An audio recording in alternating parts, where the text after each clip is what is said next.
शुरुआत करेंगे रूस और यूक्रेन के बीच जो युद्ध की आशंका है उसे लेकर। हालांकि एक तारीख दी गई थी जिसमें कहा गया था कि रूस बस यूक्रेन पर हमला करने ही वाला है। वो तारीख आई और गई। रूस की तरफ से चंद दावे हुए जिसमें यह बताया गया कि वो तो अपने सैनिकों को पीछे हटा रहा है, लेकिन ऐसा हुआ नहीं और सैटेलाइट तस्वीरों ने एक अलग ही तस्वीर पेश कर दी उस सरहद की।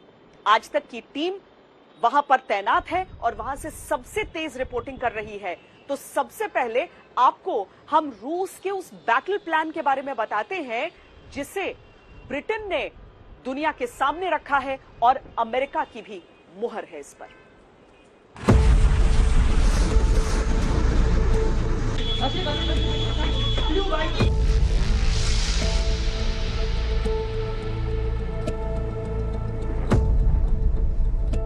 रूस यूक्रेन बॉर्डर पर तबाह हो चुकी ये इमारत रूसी राष्ट्रपति पुतिन की कथनी और करनी के फर्क की गवाही दे रही है। यूक्रेन का दावा है कि रूस समर्थित अलगाववादियों ने डोनबास इलाके में मोर्टार दागे, जिसमें एक किंडरगार्टन स्कूल मलबे के ढेर में तब्दील हो गया और 3 लोग घायल हो गए।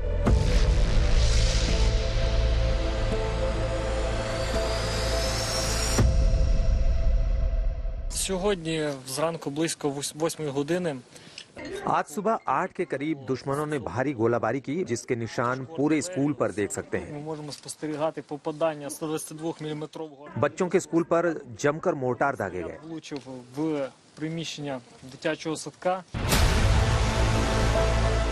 ये इकलौती घटना नहीं है। यूक्रेन बॉर्डर पर कम से कम 3 घटनाएं दर्ज की गई हैं, जिसमें रूस की तरफ से गोलीबारी की घटनाएं हुई हैं। तो क्या रूस यूक्रेन पर हमले की भूमिका तैयार कर रहा है? रूस और यूक्रेन के बीच तनाव इस समय चरम पर है और ये तनाव और बढ़ गया जब सीमावर्ती इलाकों में बमबारी हुई और दोष दिया गया रूस समर्थित कुछ दलों को, कुछ संगठनों को। अब यह तनाव इतना ज्यादा बढ़ गया है कि अमेरिका का दावा है कि रूस एक फॉल्स फ्लैग ऑपरेशन करेगा, बस एक बहाना ढूंढ रहा है और जैसे ही रूस को वो उचित बहाना मिल जाएगा वो यूक्रेन पर हमला कर देगा। इस खतरे को देखते हुए यूक्रेन में सुरक्षा को और ज्यादा बढ़ा दिया गया है और यूक्रेन के राष्ट्रपति सीमावर्ती इलाकों में जा जाकर सैनिकों का मनोबल बढ़ाने का प्रयास भी कर रहे हैं। यूक्रेन बॉर्डर पर रूस की तरफ से मोर्टार फायरिंग की घटना के बाद अमेरिका ने संयुक्त राष्ट्र सुरक्षा परिषद में एक बड़ा दावा किया है। यूक्रेन की सीमाओं के पास जमा 1.5 लाख से ज्यादा सैनिक आने वाले दिनों में यूक्रेन पर हमला करने की तैयारी कर रहे हैं। अमेरिका का दावा है कि रूस की योजना यूक्रेन पर हमले के लिए बहाना गढ़ना है। यूक्रेन बॉर्डर पर गोलीबारी इसी का हिस्सा है। अमेरिका का दावा है कि यूक्रेन पर हमले से पहले रूस अपने इलाके में फर्जी केमिकल वेपन अटैक लॉन्च कर सकता है, ताकि उसे बहाना बनाकर वो यूक्रेन पर हमला कर सके। अमेरिकी राष्ट्रपति जो बाइडेन ने एक बार फिर दावे से कहा है कि यूक्रेन पर रूस का हमला बस अब होने ही वाला है, जिसका समर्थन ब्रिटिश पीएम जॉनसन ने भी किया है। We have reason to believe that they are engaged in a false flag operation to have an excuse to go in. Every indication we have is they're prepared to go into Ukraine, attack Ukraine. My sense this will happen within the next several days. The picture is continuing to be very grim, and today, as I'm sure you've already picked up, a kindergarten was shelled in what we're taking to be what we know was a false flag operation designed to discredit the Ukrainians, designed to create a pretext, a spurious provocation for Russian action. We fear very much that is the kind of thing we'll see more of over the next few days. Ukraine पर रूस के इरादों का एक नक्शा Britain के रक्षा मंत्रालय ने भी जारी किया है, जिसका नाम है पुतिन्स बैटल प्लान, जिसमें यूक्रेन पर रूस के अटैक के संभावित रूट्स को दर्शाया गया है और खुलासा किया गया है कि रूसी सेना यूक्रेन पर चौतरफा हमले की साजिश रच रही है। नक्शे में देखा जा सकता है कि यूक्रेन में घुसने के लिए रूस ने बॉर्डर पर 7 लोकेशन पर सेना तैनात की है। यूक्रेन की उत्तरी सीमा रूसी सेना के निशाने पर सबसे ज्यादा है। इसका मतलब रूस के सीधे निशाने पर राजधानी कीव है, जहां रूसी सेना 3 तरफ से हमला कर सकती है। रूसी सेना अपने इलाके के साथ साथ बेलारूस और काला सागर में भी मौजूद है। संयुक्त राष्ट्र सुरक्षा परिषद में आज अमेरिका के रक्षा सचिव एंटनी ब्लिंकन ने भी रूस के वॉर प्लान का खुलासा किया है। We don't know precisely how things will play out. But here's what the world can expect to see unfold. In fact, it's unfolding right now, today, as Russia takes steps down the path to war and reissued the threat of military action. First, Russia plans to manufacture a pretext for its attack. This could be a violent event that Russia will blame on Ukraine, or an outrageous accusation that Russia will level against the Ukrainian government.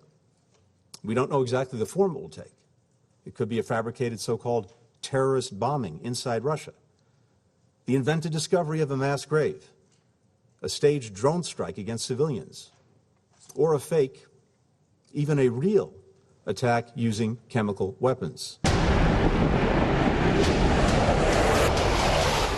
रूस के इरादों पर पूरी दुनिया को संदेह है, लेकिन रूस की सेहत पर कोई असर नहीं पड़ रहा।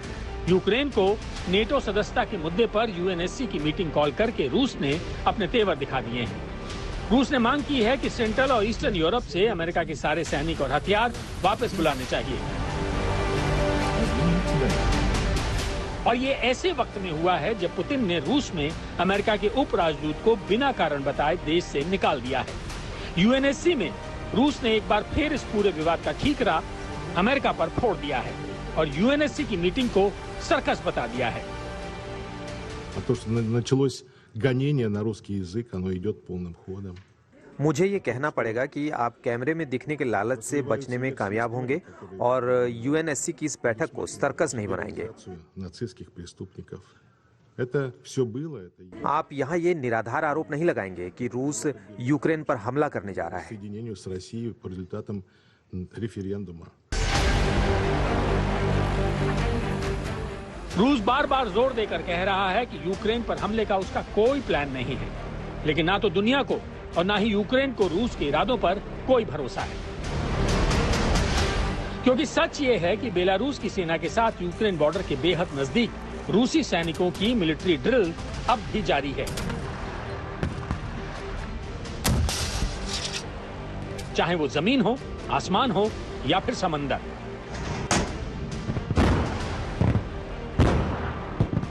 हालांकि अमेरिका के राष्ट्रपति जो बाइडेन यूरोप के कई देशों के राष्ट्राध्यक्षों से बातचीत के जरिए रूस पर दबाव बनाने का प्रयास कर रहे हैं कि इस समस्या का समाधान निकले और रूस लिखित में यह कहे कि वो यूक्रेन पर हमला नहीं करेगा। दूसरी तरफ रूस ये कह रहा है कि यूक्रेन लिखित में दे या नेटो लिखित में दे कि यूक्रेन नेटो का हिस्सा नहीं बनेगा, और इसी को लेकर विवाद और गहराता जा रहा है।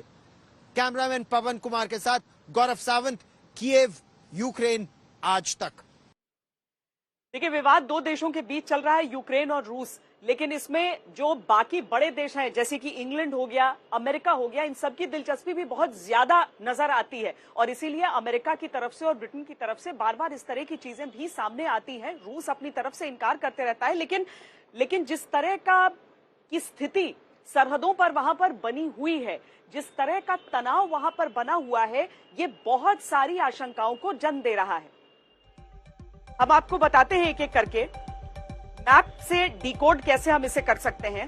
इस मैप में आप यूक्रेन बॉर्डर पर रूसी सेना की तैनाती देख रहे हैं। क्राइमिया बॉर्डर पर रूस की कम से कम 11 से 12 बटालियन तैनात हैं। डोनबास पर भी 12 बटालियन के साथ रूस यूक्रेन में घुसने के लिए तैयार दिख रहा है। किलनिया, ब्रिंस्क, कुर्स्क और वेरोनेज में भी रूस ने भारी सैन्य तैनाती की हुई है, जबकि बेलारूस में रूस की कम से कम 10 बटालियन ने मोर्चा संभाला हुआ है, जो किसी भी वक्त यूक्रेन पर हमला कर सकती है। सिर्फ अमेरिका नहीं, यूक्रेन को भी पक्का यकीन हो चुका है कि रूस उस पर हमला करेगा, लेकिन रूस का पहला हमला कैसा होगा और उसके निशाने पर क्या होगा, इसको लेकर पश्चिमी खुफिया एजेंसियों ने 5 अंदाजे लगाए। पहला ये कि रूस यूक्रेन के बॉर्डर एरिया, पावर स्टेशंस और बड़े शहरों को निशाना बनाकर साइबर अटैक को अंजाम दे सकता है ताकि यूक्रेन का सिस्टम चरमरा जाए। ऐसी एक कोशिश हाल में रूस कर चुका है। दूसरा ये कि रूस बेलारूस की तरफ से घुसकर यूक्रेन की राजधानी कीव को घेरेगा और उसे अपने कब्जे में लेकर उसका कंट्रोल रूस समर्थक अलगाववादियों के हाथों में दे देगा। तीसरा ये कि रूस क्राइमिया की तरफ से हमला करके यूक्रेन के समुद्री व्यापार के हब पर कब्जा कर सकता है। रूसी हमले का चौथा विकल्प यह है कि रूसी सेना मारियोपोल बॉर्डर पर मौजूद एक नहर को कब्जे में लेकर क्राइमिया को पानी की सप्लाई रोक सकता है और नहर पर एक ब्रिज बनाकर यूक्रेन में सेना की एंट्री करवा सकता है। ऐसा ही एक ब्रिज रूस बेलारूस यूक्रेन बॉर्डर पर पहले ही बना हुआ है, जिसका खुलासा सैटेलाइट इमेज से हुआ। यूक्रेन पर रूस के पहले हमले की एक अहम लोकेशन यूक्रेन का ईस्टर्न बॉर्डर हो सकता है, जहां से यूक्रेन के बड़े शहर, पावर प्लांट्स और मिलिट्री बेस रूसी सेना के निशाने पर आ सकते हैं। पश्चिमी देशों के खुफिया इनपुट्स बताते हैं कि यूक्रेन बॉर्डर पर अभी भी रूस के करीब 1.5 लाख सैनिक और भारी संख्या में गोला बारूद, टैंक, लड़ाकू विमान तैनात हैं। यानी यूक्रेन पर रूस के हमले का खतरा टलने के बजाय अब बढ़ता जा रहा है। हमारे साथ सीधे कीव से इस समय जुड़ रहे हैं हमारे संवाददाता गौरव सावंत, यानी कि वो जगह जहां पर बहुत सारी आशंकाएं हैं, युद्ध का खतरा बना हुआ है। गौरव, सबसे पहले तो ये बताइए कि जो रूस की एक मिसाइल ड्रिल की भी बात अब हो रही है, इसके क्या मायने निकाले जाएं? रूस के दावों से कितना अलग हो सकता है?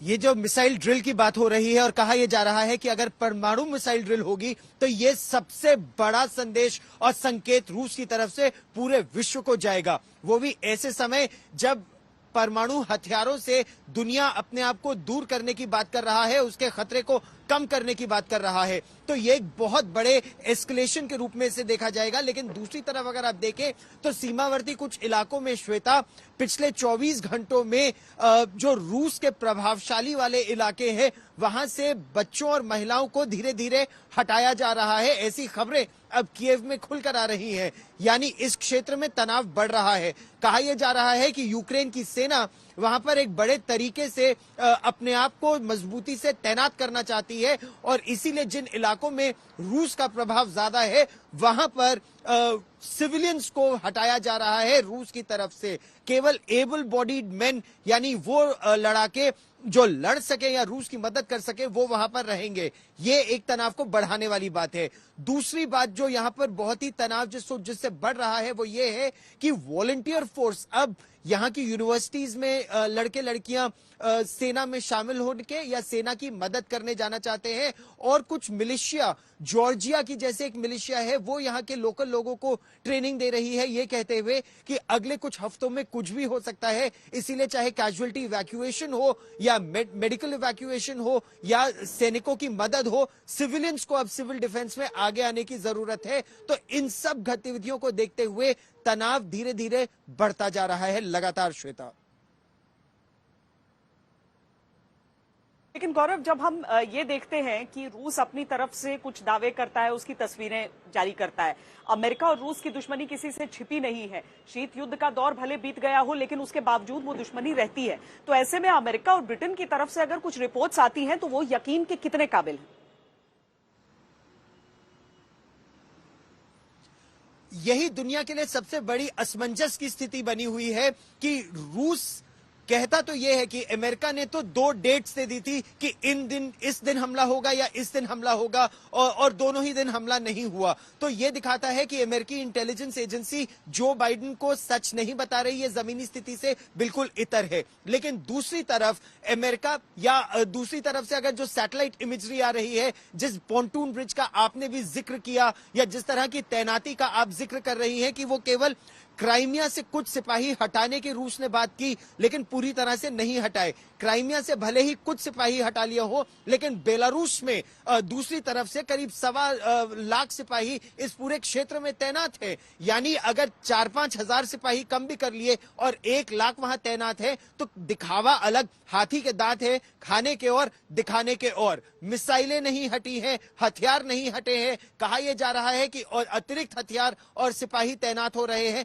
तो इसीलिए यह तनाव लगातार बढ़ता जा रहा है और यूक्रेन के राष्ट्रपति खुद सीमावर्ती इलाकों में गए और वहां लोगों का मनोबल बढ़ाया, सैनिकों का मनोबल बढ़ाया, ये कहते हुए कि जो भी होगा हम अपने देश के लिए और अपने स्वाभिमान के लिए युद्ध करेंगे। तो यूक्रेन में अब वो तनाव अब लगातार बढ़ रहा है। श्वेता,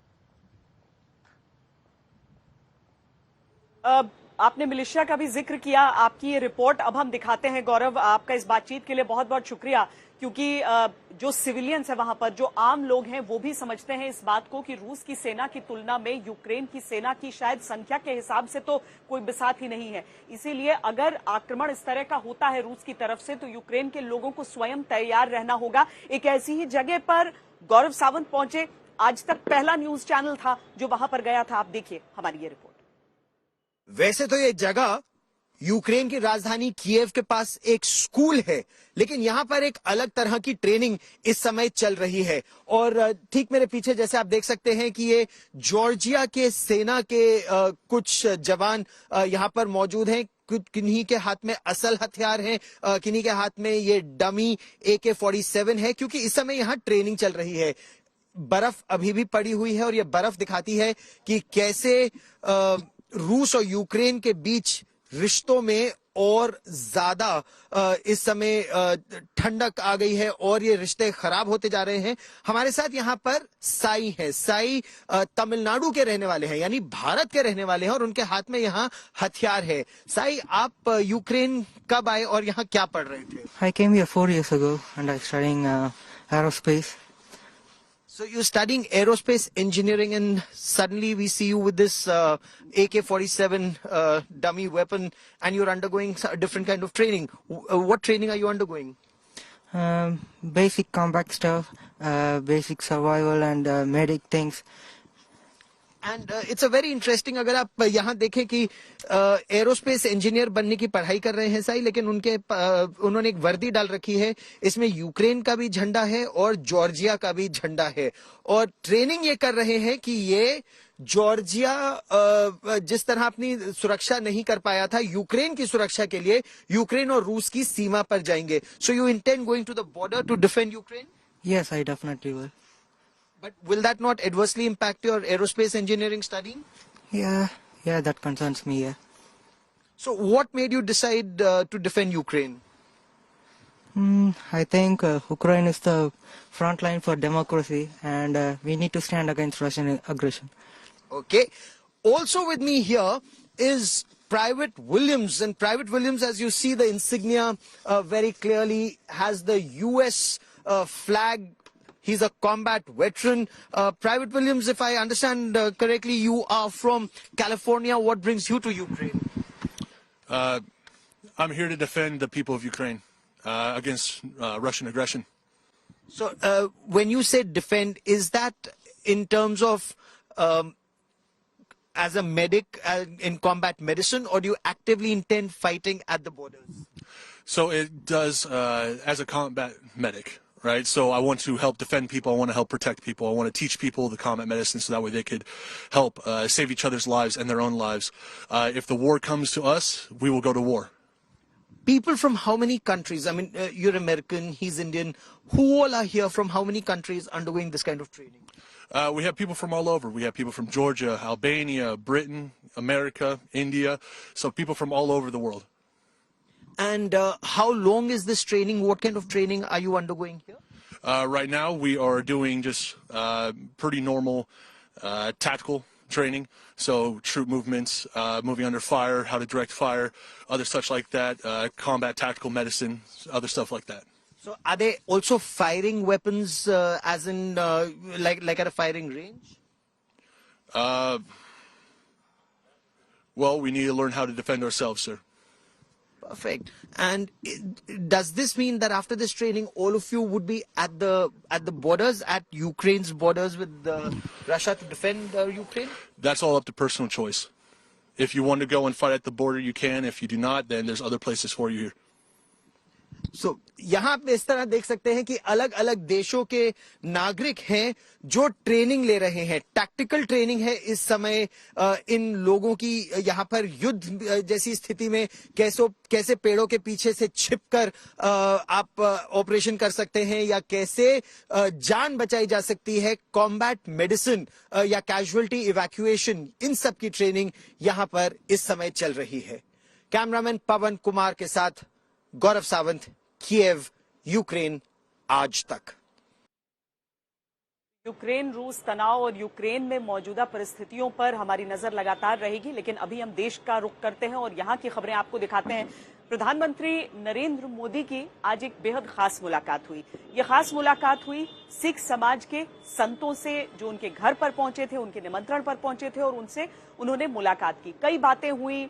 इन बातों से क्या निकल कर आता है, इसे लेकर भी बहुत ज्यादा चर्चाएं अभी होंगी, और वो इसीलिए होंगी क्योंकि पंजाब चुनाव बस होने ही वाले हैं। रविवार के दिन वहां पर वोट डाले जाने हैं। उससे पहले इस मुलाकात के मायनों पर बात होगी, लेकिन आज जमकर प्रधानमंत्री के साथ सिख समाज के संतों की मन की बात हुई। ढंग से रखना है, कुछ नीचे छूना नहीं चाहिए, कुछ भी नीचे नहीं छूना चाहिए।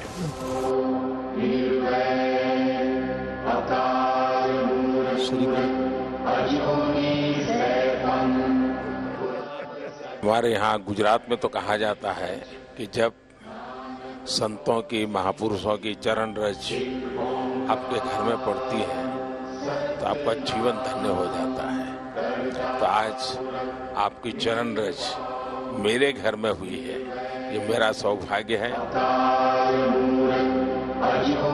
मोदी जी, बड़ी कृपा आपकी, जो आप कर रहे हो परमात्मा, हम तो दुआ करने आए हैं कि आपको और ताकत मिले, और सिखों को जो हम सारी उम्र ये था कि हमारा भी कुछ देखेगा, आप कर रहे हो, इससे ज्यादा करो, परमात्मा आपका भला करे।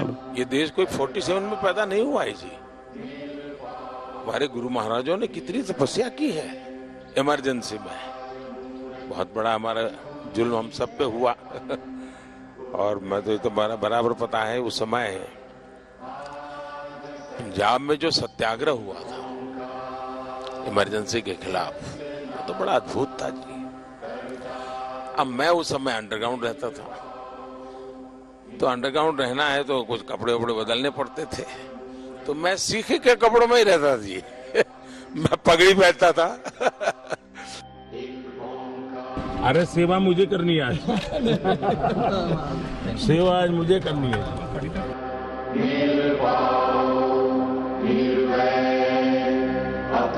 अब मुझे बताइए साहब, कोरोना में ये आप ही लोग हैं जिनको ऑक्सीजन का लंगर लगाने का मन कर गया। ये छोटी बात नहीं है जी। अब मुझे बताइए, अफगानिस्तान से इतना अभी भी हमारा कोई वहां हवाई जहाज जाना आना शुरू नहीं हुआ है, लेकिन गुरु ग्रंथ साहब सम्मान से वापस आना चाहिए। तो हमने उस व्यवस्था की, दुनिया के देशों से बात की, यहाँ तक लाने के लिए स्पेशल प्लेन का प्रबंध किया। और मैंने मेरे मंत्रियों को माना कि भाई देखिए, मैं मानता हूँ ये मेरे लिए सेवा का बहुत बड़ा अवसर है। आप जाइए, सिरसा जी भी गए, हमारे हरदीप पुरी जी गए, सर पर गुरु ग्रंथ साहब को लेकर के साहब सम्मान के साथ, क्योंकि मैं मानता हूँ जी ये हमारे जीवन की बहुत बड़ा अनमोल रत्न है। सही, अनमोल रत्न है जी। गुजरात का होने के नाते हमेशा कहता हूँ कि मेरा तो आप लोगों से खून का रिश्ता है, क्योंकि गुरु गोविंद सिंह जी के जो पहले पंच प्यारे थे उसमें एक मेरे गुजरात का द्वारिका का था जी। गुरु नानक देव जी के जीवन में साहब, उन्होंने जीवन की साधना का सबसे ज्यादा समय जहां बिताया, वो स्थान हमारे पास न हो।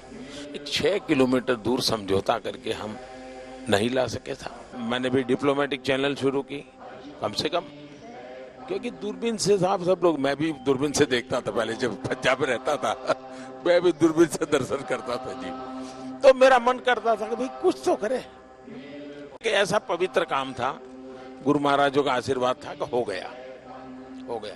और इतने कम समय में जो वहां हमने जगह बनाई है, आप में से बहुत लोग गए हैं, इतने कम समय में जी, ये श्रद्धा के बिना नहीं होता है जी। तो मैं आपको कहता हूं, ये घर आपका है। मैं भी आप ही की तरह चलते चलते आया हूं, कल चलते चलते की गुरुद्वारे चला जाऊंगा।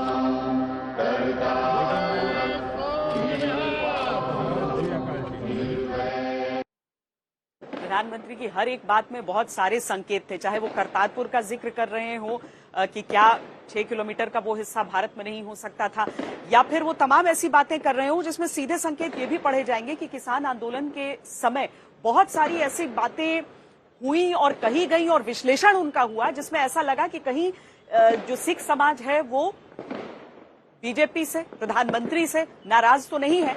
आज के जो संकेत हैं उन्हें भी पढ़िए। एक तो श्रद्धा दिखाना, जो तस्वीरों में आप देख रहे हैं कि किस तरीके से प्रधानमंत्री बार बार ये कहते हैं कि जमीन पर नहीं लगना चाहिए, जमीन पर नहीं लगना चाहिए। वो अपना सम्मान न केवल दिखा रहे हैं बल्कि उसे प्रकट करते हुए कई संकेत दे रहे हैं, जहां पर वो जैसे सिख समाज की सबसे बड़ी जो सीख है वो सेवा कही जाती है, लेकिन पीएम कहते हैं अपनी बातों में कि सेवा करने का मौका आज मेरा है। प्रधानमंत्री नरेंद्र मोदी ने ये मुलाकात की सिख समाज के संतों से, लेकिन पंजाब चुनावों में क्या चल रहा है वो भी हम देखते हैं। वहां पर कुमार विश्वास ने एक नया राग छेड़ा जब अरविंद केजरीवाल पर, यानी अपने पुराने साथी पर उन्होंने कुछ आरोप लगाए। उसके बाद से चाहे बीजेपी हो चाहे कांग्रेस हो, हर तरफ से खालिस्तान वाले मुद्दे पर अरविंद केजरीवाल से स्पष्टीकरण मांगा जा रहा है, क्योंकि ये मुद्दा देश की सुरक्षा से भी जुड़ जाता है सीधा और पंजाब की संवेदनशीलता से भी जुड़ता है। और अरविंद केजरीवाल इन सभी आरोपों का एकमुश्त जवाब दे रहे हैं जब वो कहते हैं कि मैं दुनिया का सबसे स्वीट आतंकवादी होऊंगा। हालांकि इस पर भी बहुत ही कड़वी प्रतिक्रियाएं आ रही हैं।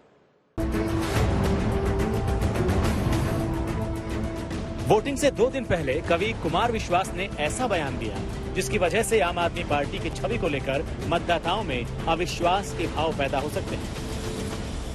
ये सारे इकट्ठे हो गए और सारे ये क्या कह रहे हैं, पिछले कुछ दिनों से मैं देख रहा हूं ये क्या आरोप लगा रहे हैं।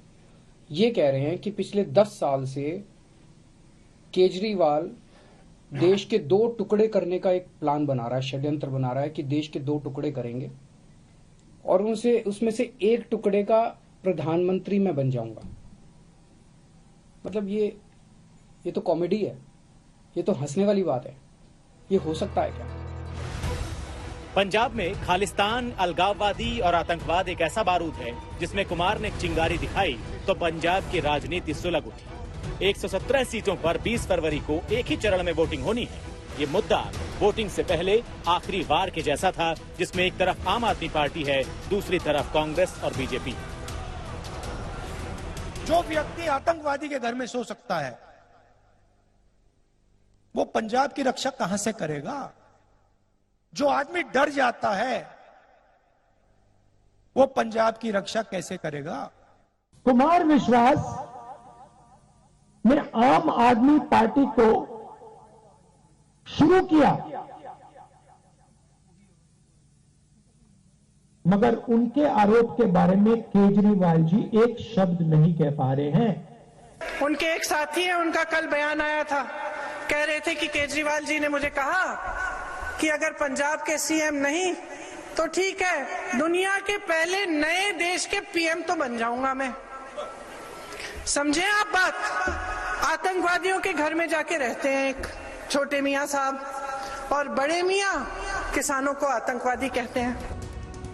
पंजाब ने आतंकवाद का दंश झेला है। ये वो जख्म है जिसके निशान जब भी दिखाई देते हैं दर्द देते हैं। यही वजह है कि जब अरविंद केजरीवाल पर खालिस्तानी और आतंकवादियों का समर्थक होने का आरोप लगा तो उन्होंने सबसे पहले खुद को स्वीट आतंकवादी बताकर अपना बचाव किया। 10 साल से केजरीवाल एक प्लान बना रहा है कि देश के 2 टुकड़े करूंगा और मैं उसमें से एक का प्रधानमंत्री बन जाऊंगा।